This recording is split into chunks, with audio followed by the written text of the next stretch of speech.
আজ আমি আপনাকে একটা ছোট্ট কাহিনী শোনাবো।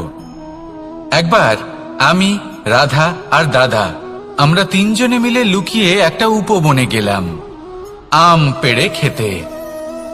অনেক পরিশ্রম করে আমরা ওখানে পৌঁছলাম আর আমরা আশ্চর্যচকিত হয়ে গেলাম এটা দেখে যে এবার তো আম পাকেইনি।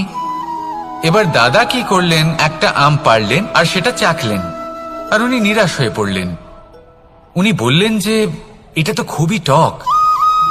তারপর রাধা একটা আম পাড়ল আর সেটা চেখে দেখল, আর রাধা উৎসাহিত হয়ে পড়ল। আমি রাধাকে জিজ্ঞেস করলাম, কি হয়েছে, তুমি এত উৎসাহিত কেন? তখন রাধা বলল যে এবার এত বেশি টক আম হয়েছে যে এগুলো দিয়ে আমরা আচার বানাবো। তাহলে দাদা ওখান থেকে বেরিয়ে গেলেন নিরাশ হয়ে এবং খালি হাতে। রাধাও ওখান থেকে বেরিয়ে গেল কিন্তু উৎসাহিত হয়ে, আর অনেকগুলো কাঁচা আম সাথে নিয়ে। এর থেকে আমরা কি শিক্ষা পেতে পারি?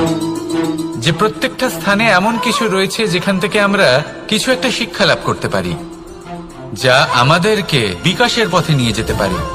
এই শিক্ষা প্রত্যেক স্থানে আছে। সবকিছু আমাদের দৃষ্টিভঙ্গির উপর নির্ভর করছে।